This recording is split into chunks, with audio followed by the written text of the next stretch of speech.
feel like we're doing a documentary. Let's get into it. Let's. Yo, welcome back to our channel, man.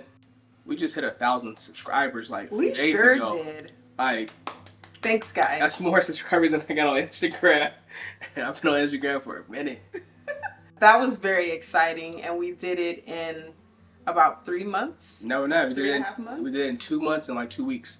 Nice. Thank you guys so much for real. Tapping in, subscribing. Like Outside. we just have big goals, and we hit the first milestone, and we're ready for 1,500. I'm ready for 15 million. You heard me?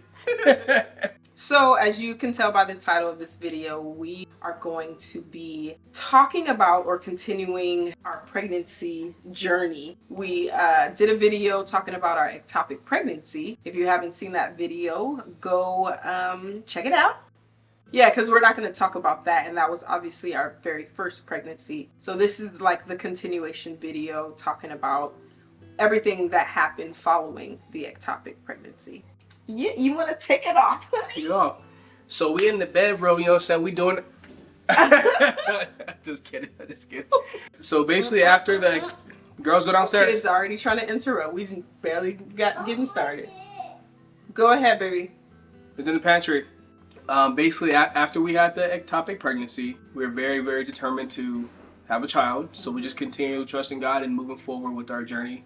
And man, it was rough. Like, yeah. It got to the point where it was like, come home, let's try. You know what I'm saying? Like, yeah, it was kind of sad. I was stressed out. I was really stressed out. I didn't want to. But I don't even think that early on we started off like with the pressure, because we didn't have trouble getting pregnant. From that moment on, it was like, okay, I want to try again, because, you know, like I got so excited to be pregnant, and I started envisioning what life would be with the child. And so I was ready. I was ready for that. And the doctor told us that we needed to chill and wait. But I know my body, and I'm hard-headed. I know it too. And I just was like, bruh. First period that came after that, it was like I was ready to start. And we did. We started trying, and we tried and we tried. And I think we got pregnant pretty soon after that too. I can't remember exactly the time frame, but it was pretty quick, because like I said, we never had trouble getting pregnant. It might have taken a few months, but a few months is nothing, you know. And so we ended up getting pregnant. Mm-hmm. Extremely excited. But at this point we were like, we ain't telling nobody. We ain't telling a soul, because we had trust issues at this point, you know. And then me being, you know, the one carrying, I just felt like I was so timid and like afraid to do anything wrong, because I felt like I was gonna cause something to happen. And it was just like this mental battle. I don't even know, like it was just a battle, like trusting God, feeling like this is gonna be the one, and then, you know, I don't know, just trying to do everything right, and just waiting, and, you know, still being happy but not hopes up, because we've been let down in the past. And I mean, pretty much it was getting to the point where it's like, bro, like it's a simple task to make a baby. You know what I'm saying? And it's like, I never thought we would have any type of medical issues.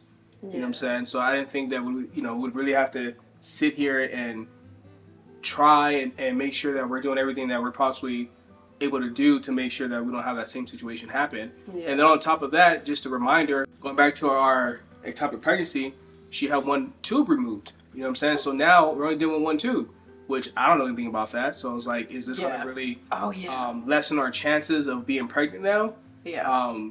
What if we lose that tube? You know what I'm saying? Then what? That was one of the things that I was like very traumatized over, because whenever I would feel pain, you know, exclusive to one side, I would be like, oh my gosh, tube. Is this, am I having another ectopic pregnancy? You know, and so I was fearful.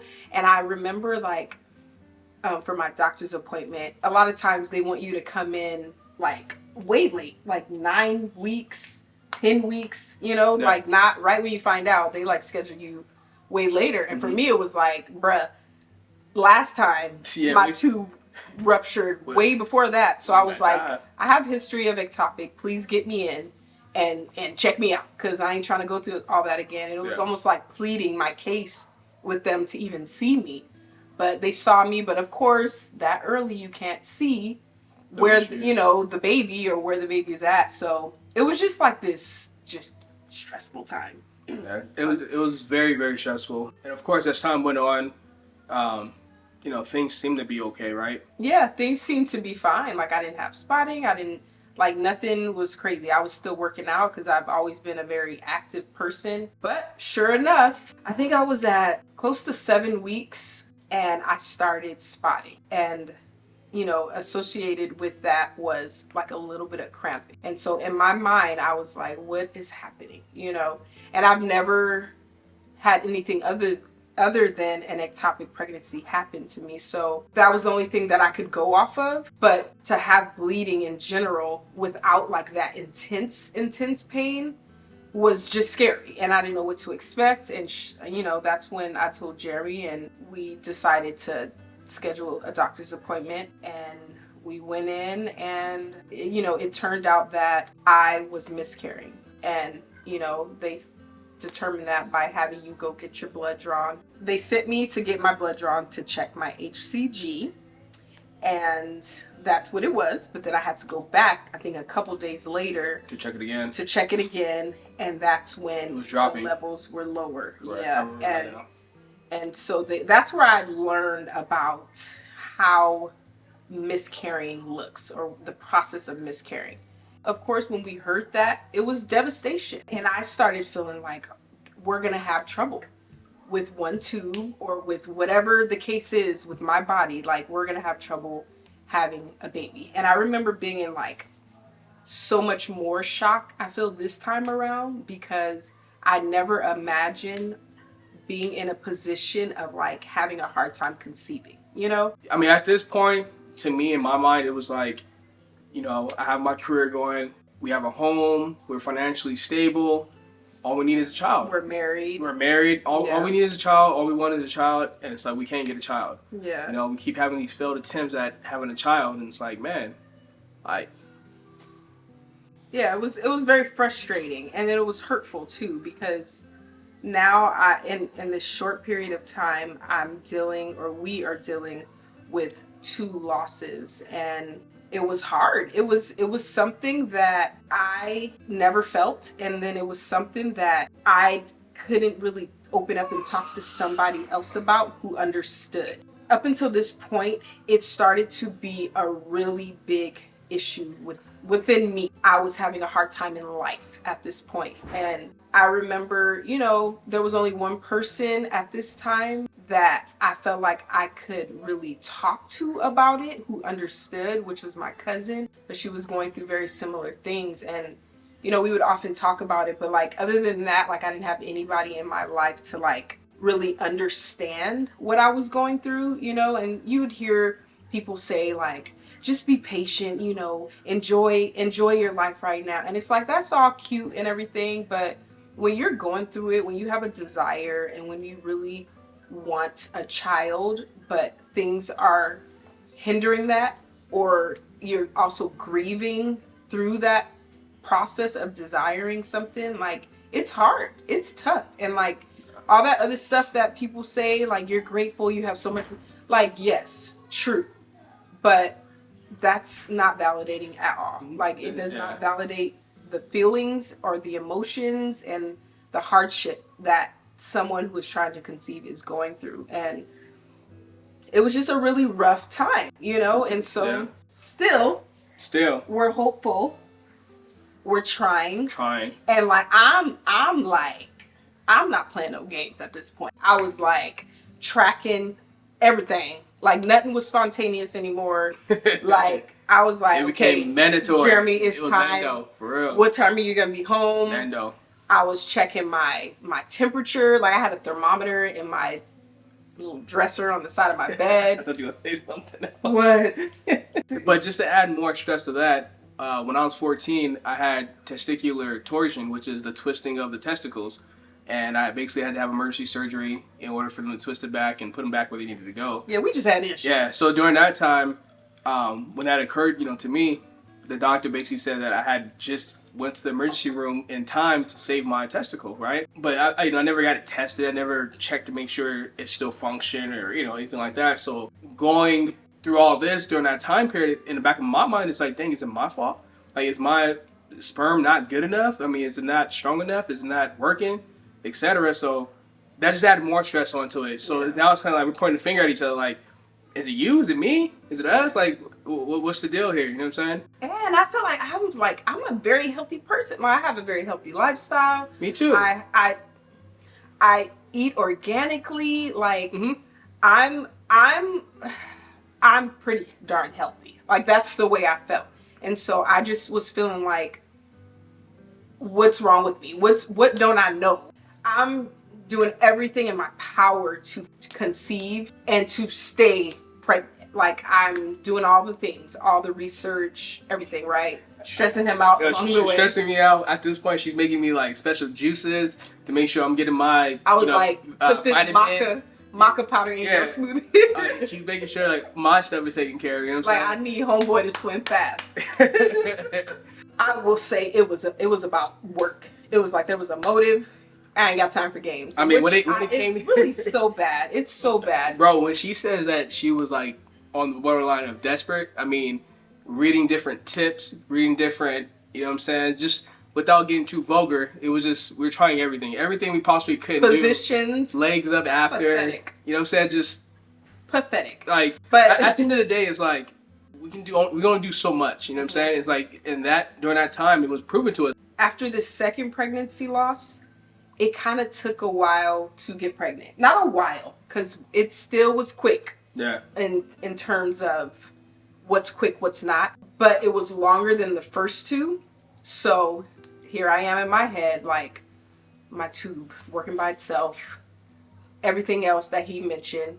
And so now it's like, let's try to get pregnant now, like, because it was month after month when I would start my menstrual cycle or I would feel symptoms like thinking I'm pregnant and it wasn't pregnancy, I would be so let down, just so hurt all over again. It was just a trying time. It was a sucky time. But finally we got pregnant for the third time. Again, excitement, but this time it's a different excitement. It's like this, okay, step one, check. Yeah. It worked. My stuff worked. It was like happy because it's not another hoping that we're pregnant, This time it was actually pregnancy. And so we're happy, but not too happy.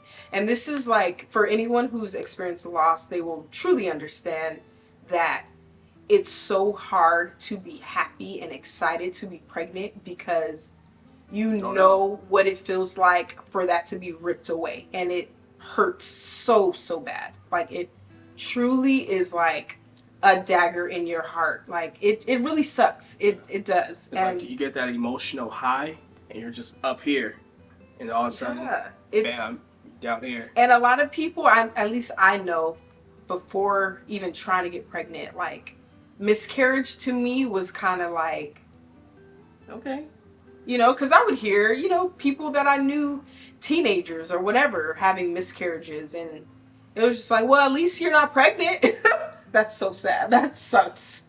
I never said that, but I thought it, like, well, you didn't want to be pregnant anyway, I mean, for me, like, for me, the whole miscarriage thing was kind of like, it didn't really get started yet, so it was no biggie. You know what I'm saying? Like, yeah, like, you didn't know the person, you didn't, yeah, but it's just a miscarriage. I mean, it didn't happen. Like, deep. Yeah. It is so much deeper than all of that. And I feel like in order to truly understand what miscarrying feels like and the loss and the devastation that comes from that feels like, it's like you have to experience it.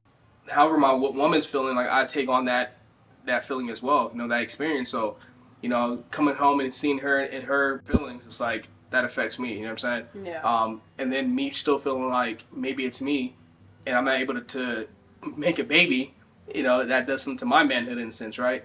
But as far as like having that emotional attachment to the child, I didn't have that because I wasn't attached to the child. Yeah, it's like nothing happened to your body in the process, whether getting pregnant or expelling the baby. Correct. It's Correct. like there's a lot that goes through a woman's body. Plus the hormones of just going up and then going down. You know what I'm saying? It's like you're dealing with your hormones changing and going up, and then all of a sudden now you're on a downward, and you know, like you said, you go to the bathroom and you see something. It's like I go to the bathroom and I'm just, you know, just fine. It's just different. It's different, and I would say that my mourning process was much different than his, you know. And but anyway, so we got pregnant again for the third time.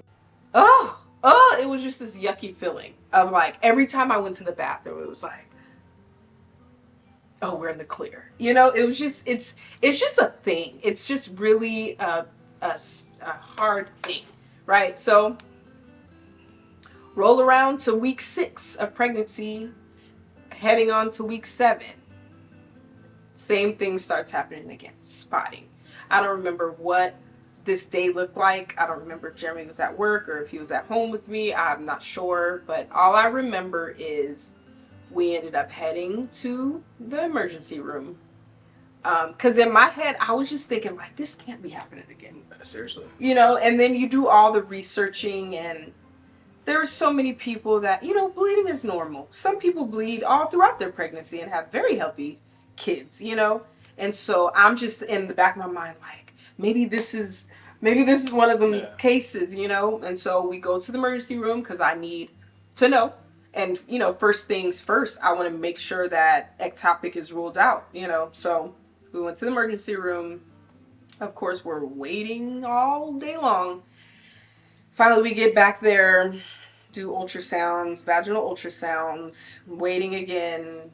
He comes back, and I remember the doctor coming in there, nonchalantly was like, yeah, you're having a miscarriage. Just like, yeah, you know.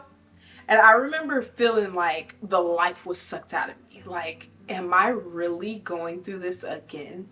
Like, why, God? Like, that was literally the feeling. Like, I remember on the way back home, and just the way he like not escorted me, but like kind of like, you know, shoot us on our way, was like, yeah, you're gonna bleed, and you know, if this happens, just let us know. And but it was like no compassion, you know. And I'm like in my super feelings, but he was pissing me off. So on the outside is like, I want to cuss him out low key, but I was just too upset and so sad to even like have an expression. Like, I remember being so quiet, like I didn't even say anything. And I remember on the ride home, it was like crickets. Like, I don't remember speaking, yeah, because it was like there's nothing to talk about, you know. I mean, yeah. It's like, it's just one of those, like, when you have stuff happen to you in life, you know what I'm saying, and then things continue to happen to your life, it's kind of just like, you know, you don't really have no expression. There's no words. It's not a surprise anymore. It's like, this is not a surprise. I mean, this was basically happened over and over and over, and it's like, always in the back of my mind is like, it's going to happen again. And I feel like me thinking that way was also a way to protect myself. And I remember too, my sister was pregnant during this time. I think she got pregnant before me, and then I got pregnant shortly after. And I remember texting her when we were either going to the hospital or slash and. Our camera shut out. Basically, I was saying that she was pregnant during this same time. And I remember when I was going through this third loss, I felt weird. It was just this weird feeling. Because it's like, my sister's pregnant for the first time. I'm so happy for her. But I'm also like hating what I'm going through, you know? So it was just really a weird space to be in. And then I remember shortly after my miscarriage, she had a miscarriage. Now it was just like, what is going on? What is happening? Are we cursed? You know, it was just like, are we cursed? Bad time. Like, it was really a hard time. And then at this point, now I had my sister, who is literally my best friend, to confide in and to like go through these emotions with, because she was the first person very closely to me to understand like this feeling and what this felt like, you know. And so it was just really rough. I remember being so stressed out, and I didn't know this at the time, but like I remember being very emotional, and I got into this altercation with one of my best friends. I was having migraines because of my stress. Like it was just there was just so much going on, and I knew that was also not helping trying to get pregnant Correct, to conceive. Yeah, and maintain a pregnancy. So it was just a rough season. Like I felt like we were fine, but we fought a little bit more during that time just because I just felt like, and this was just my own selfishness, but I felt like he didn't understand what I was going through. And that was probably some immaturity because I also didn't understand what he was going through, you know? During this time period, I mean, now this is our third miscarriage. We still have people hitting us up like, you guys don't have kids, you know, you do this, you don't do that. You know, some people didn't really know what we're going through. Some did. People at my job basically knew what we had went through. So they were, you know, asking like, are we trying again? You know, just kind of checking in on us, right? So it was always one of those things that, you know, sometimes, yeah, you appreciate people checking in, but it's still like a touchy subject for you. Yeah.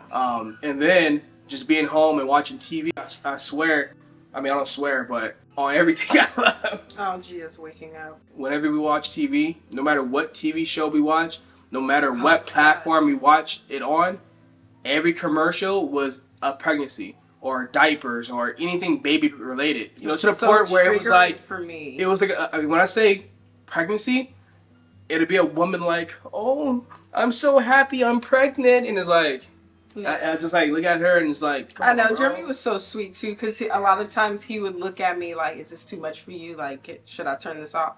And like, even though I would be in my feelings, I'd be like, it's fine. But every single commercial was like that, and I just felt like we were like under attack. Like, they're throwing it in our face now. You know what I'm saying? It's like this TV knows that we're trying to get pregnant, and they're just showing us all this pregnancy stuff. And it wasn't like a pregnancy test, or it was like just legitimate. Those too. Yeah, that too. But it was like some of the ones that were just like, I've never seen a commercial like this ever in my life. Then all of a sudden we're starting to see them. Yeah. It was just weird, man. Yeah. During that time, I would also I would miss a lot of things. Like I remember specifically, a friend was having a Super Bowl party, and this was probably like days before I miscarried, or days after I miscarried, and I was gonna go before, but then I decided I didn't want to go. Like I didn't want to be around people. Like I would super isolate myself when I was feeling this way, and like it was just rough. It was really rough, you know. And I just was feeling really worthless because during this time I was no longer working because, you know, I quit my job and we wanted to start a family, and so I was at home. And at this point I was at home for over a year. I think our third loss came around a year and a half maybe.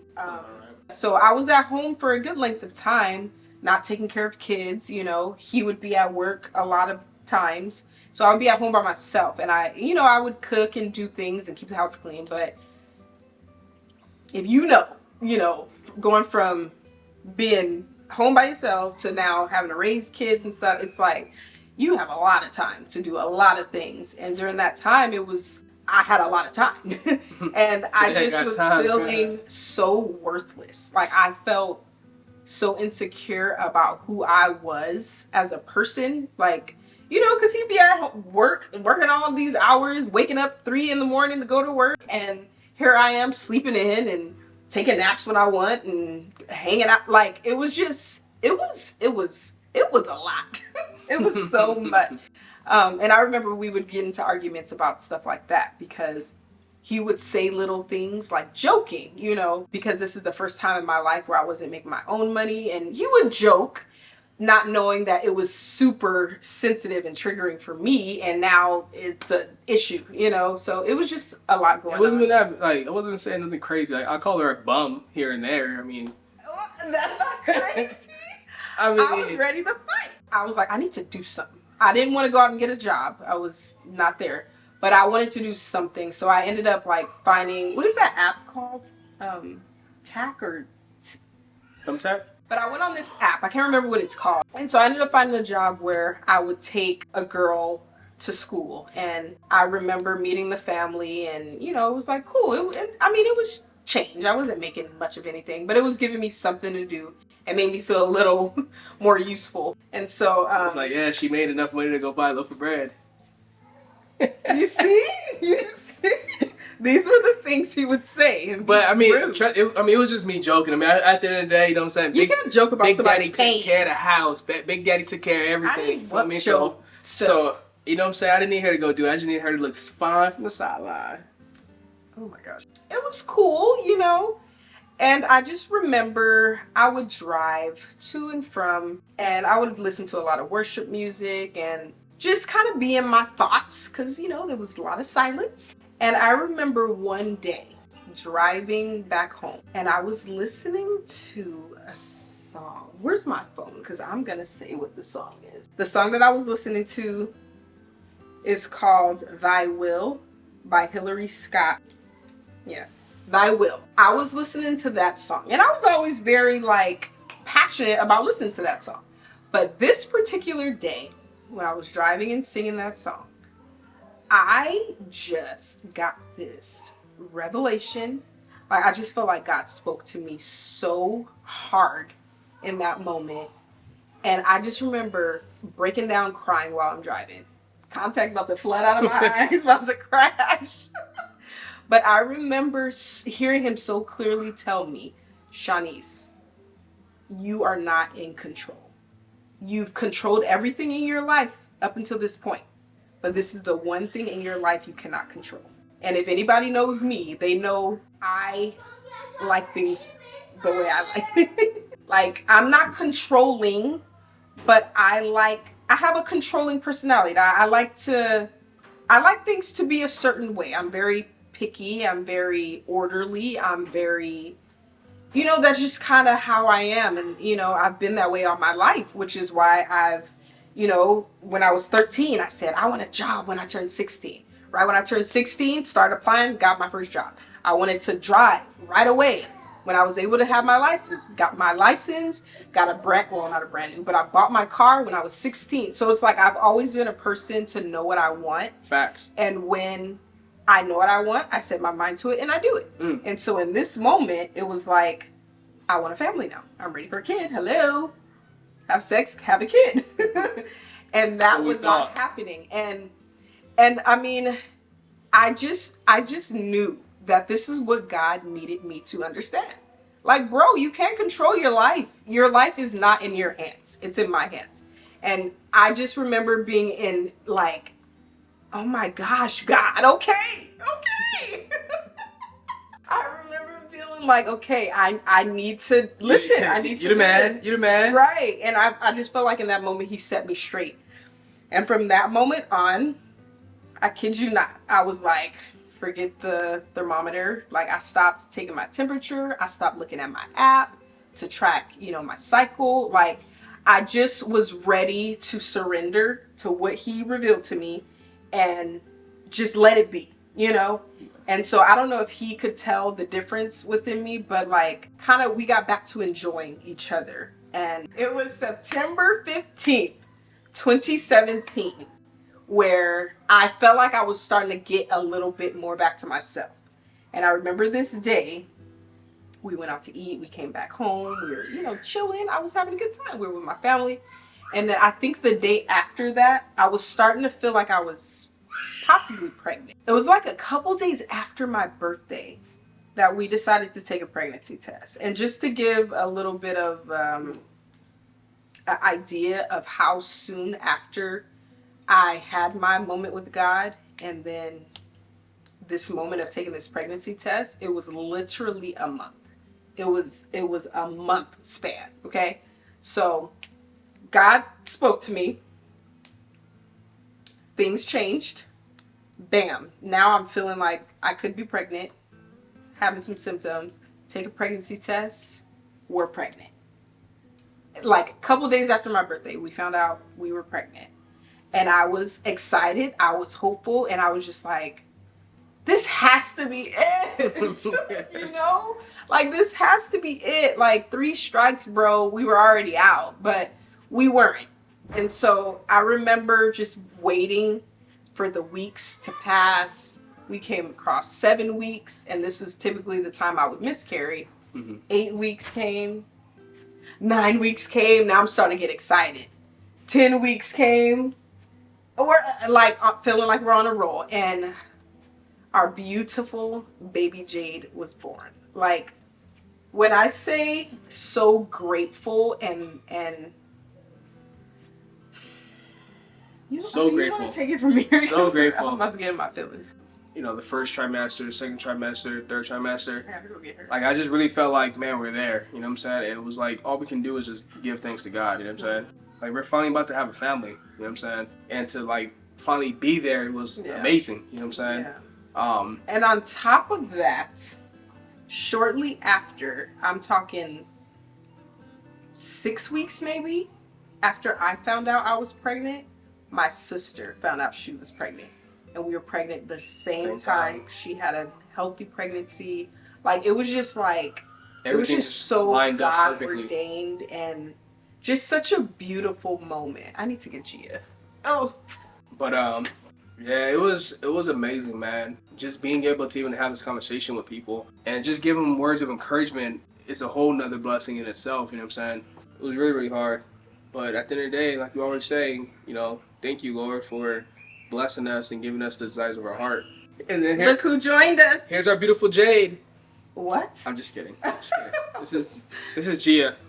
This is our third one. She's ready to eat. She's looking at me like, Mommy, feed me. Yeah, I thank the Lord just all the time. Like, when I look at my girls, it's just like a constant reminder of just overcoming and just how good God is. You know, he is true to his promises, that's for sure.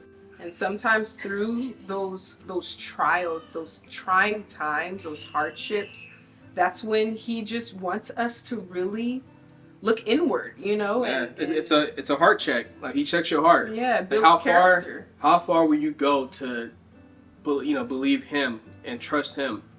And I mean, at this point, it's like, man, you know, I'll be lying if I told you I didn't doubt some things. You know what I'm saying? Yeah. And you know, it honestly sucks because for me, it was like I had to learn something. Like, God was trying to teach me something, but you, Loki, had to go through it too because I had to learn. Yeah, it's like, God, I'm doing what I'm supposed to do. You know what I'm saying? Or maybe you didn't learn something. I learned. I learned. Feel like, you know, I probably didn't have to go through all that. It took 3 losses for God to get my attention, you know. Yeah. So once we did have our children, on our last child, you know, we got to that point where we needed to trust God again. Yeah. And, you know, we're not going to dive into that in this video. You need to eat. All right, guys. Well, thank you so much for watching this video. If you enjoyed it, please like it. If you could relate, or if you're just in the thick of it right now, comment down below and chat with us. You know, tell us what you're going through. You know, we all go through things, and it's nice to have community and be able to talk about these things together. So, all right, y'all. Well, anyways, y'all be good, man. Good people. Peace. To track the HCG. You banging on me? HBIC. What is it? HGC? I don't know. It's one the of those. Hormone, the pregnancy hormone. THC. BET. That 1 year in my life, like, you're so beautiful. Oh, thanks, honey. Yeah, and then on top of, sorry, go ahead.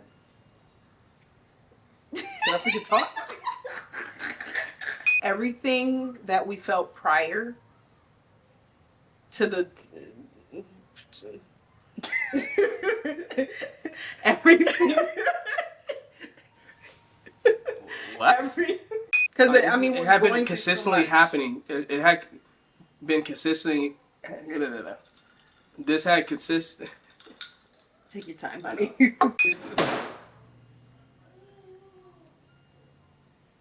What was that? You want to eat, Mama? Tell Daddy to turn the camera off so I can whip it out.